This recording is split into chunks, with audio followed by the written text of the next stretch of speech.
Hey friend, I want you to sit down for a minute, listen to this story. Imagine you wake up on a normal Tuesday morning. You hear your alarm clock buzzing on the nightstand. You reach out your hand and turn it off, just like you do every single day. You get out of bed and feel the cold floor under your feet. You walk to the kitchen to make a pot of coffee. The sun is shining through the window and everything seems fine. You pour your coffee into a favorite mug. You decide to go for a walk before you start your work. You put on your shoes and walk out the front door. The air is cool and smells like fresh grass. You see your neighbor, an old man named Mr. Miller, walking his dog down the sidewalk. You are in a bit of a rush, so you try to walk past him quickly. As you move around him, your shoulder accidentally bumps into his shoulder. It is not a hard hit, but Mr. Miller is old and he loses his balance for a second. He stumbles and his shoulder hits the wooden fence next to the sidewalk. Usually you would just say you were sorry and keep moving. But something happens that has never happened before. At the exact moment, Mr. Miller hits the fence. You feel a sharp, thumping pain in your own shoulder. It is so strong that it makes you gasp. You look down at your arm, but there is no mark. You did not hit the fence, but your body tells you that you're dead. You feel the dull ache in your bone and a sting on your skin. You look at Mr. Miller and he is rubbing shoulder in the exact same spot. You realize that you are feeling his physical pain as if it were your own. This is the day the world changed forever. Everyone on Earth started to feel this on the same day. It did not matter who you were or where you lived. If you caused pain to another person, you felt that pain too. I remember watching the news that evening. The reporters were all talking about this strange new thing. They were calling it the link. They showed a video of a man who tried to punch someone in a park. The man swung his fist and hit the other person in the jaw. As soon as the punch landed, the man who threw it fell to the ground. He held his own jaw and started to cry out. He had not been hit by anyone else. He simply felt the impact of his own blow. It was like his own body was a mirror for the person he hurt. This changed the way we had to think about everything we did. Imagine being a person who likes to get into fights. You could not do that anymore because you would just be hurting yourself. Every time you hurt someone, you were the one who suffered. The world became a very quiet place very quickly. Think about the traffic in a big city. Usually, people are very angry and they honk their horns. Sometimes they get into small car accidents because they're being mean or fast. I saw a car accident happen on my street a few days later. A young man was looking at his phone and he drove into the back of a woman's car. It was a small crash, but the woman's head hit the steering wheel. The young man in the other car screamed and grabbed his own forehead. He was sitting in his seat, but he felt the hard plastic hit his skin. He felt the dizzy feeling that comes with a head injury. He could not even get out of the car because he was so hurt by his own mistake. People who were watching did not yell at him. They felt a little bit of his pain just by being near the stress of it. we all started to realize that we had to be very, very careful. Driving a car became an act of extreme focus. No one wanted to go fast anymore. If you hit a person walking across the street, you might actually die from the feeling of it. We started to drive at 20 miles per hour everywhere. We gave each other lots of space on the road. We stopped being in such a big hurry. The stress of the world started to go down because we were afraid of the pain. But it was not just about the big things like car crashes. It was about the tiny things we do every day without thinking. Think about a kitchen in a busy restaurant. Chefs are usually rushing around with sharp knives and hot pans. One day, a chef was angry at his helper. He pushed the helper out of the way so he could get to the stove. The helper burned his hand on a hot pot of soup. The chef immediately dropped to the floor and held his own hand. He felt the searing heat of the metal. He felt the way the skin blisters and turns red. He could not finish cooking the meal because he was in too much pain.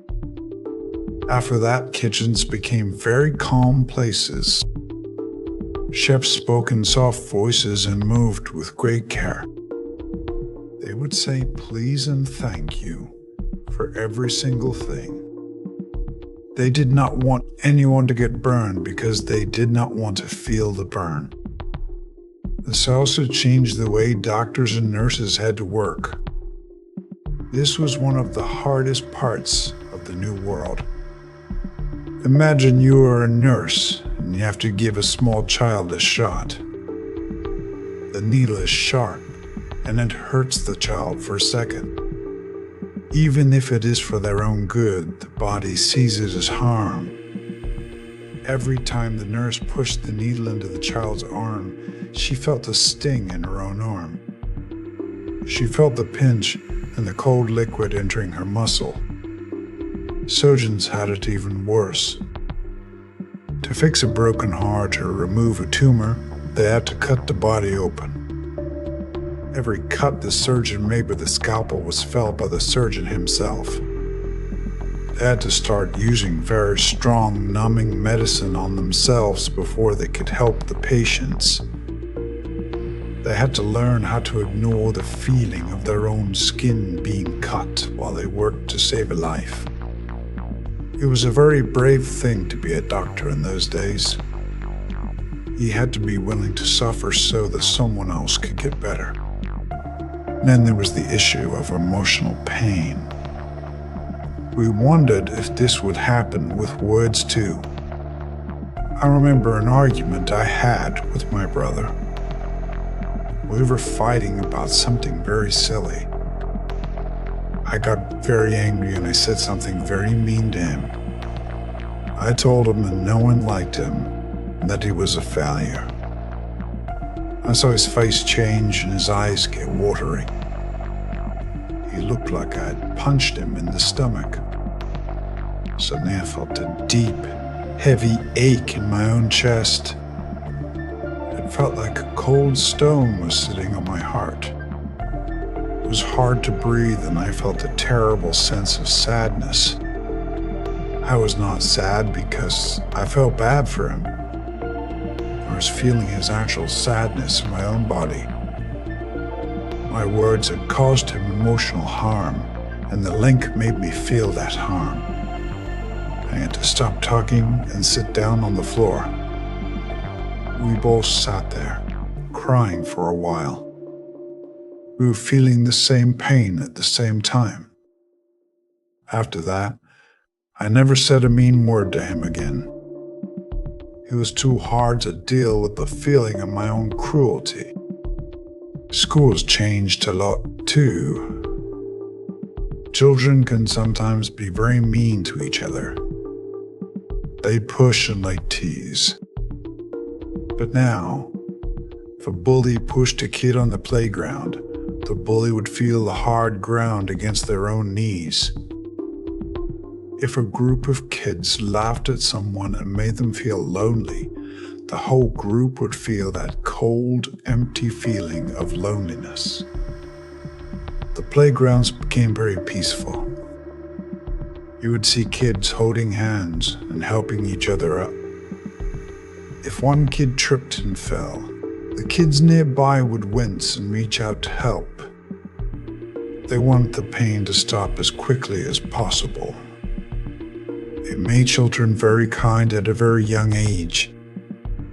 They learned that the best way to feel good was to make sure everyone else felt good too. The police and the military had the biggest change of all. How can you have a war if you feel the pain of the person you are fighting? If a soldier fired a weapon, they would feel the damage it caused. If they caused a life to end, they would feel the absolute end of everything. No one wanted to fight anymore. The leaders of countries realized that they could not ask their people to go to war. The pain would be too much for anyone to handle. Weapons were put away and locked in big rooms. We started to talk about our problems instead of fighting about them. We had to find ways to agree because the alternative was shared agony. The world started to look very different after a few years. We built things differently. We made the corners of tables soft so no one would bump into them. We made the floors of our houses soft so that falling would not hurt. We started to wear soft clothes that protected our skin. We became a very gentle species. You might think this made us weak, but it actually made us very strong in a new way. We became very good at listening. We became very good at understanding how other people felt. We did not have to guess if someone was hurting.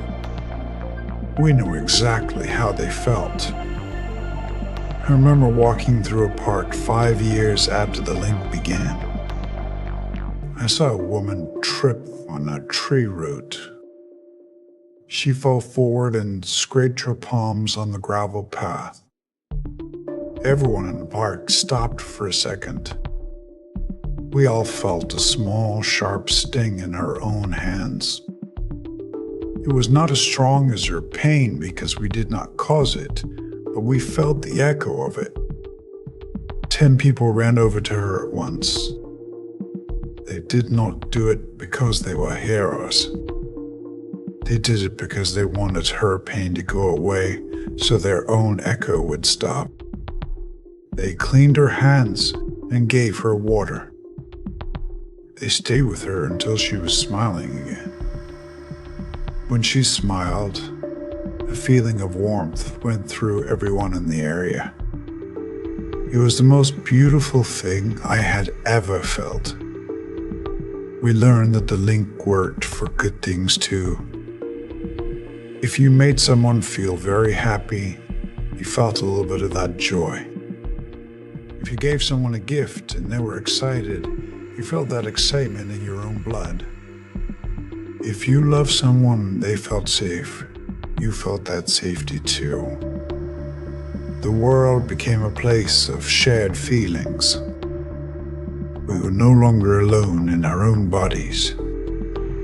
We were all connected by a web of feeling. It was a hard way to learn how to be nice, but it worked. We stopped being selfish because being selfish hurt too much. We started to be kind because being kind felt amazing. I look back at the old world now and I cannot believe how we lived. We used to hurt each other for fun. We used to ignore the suffering of people far away. But now, we're all one big family.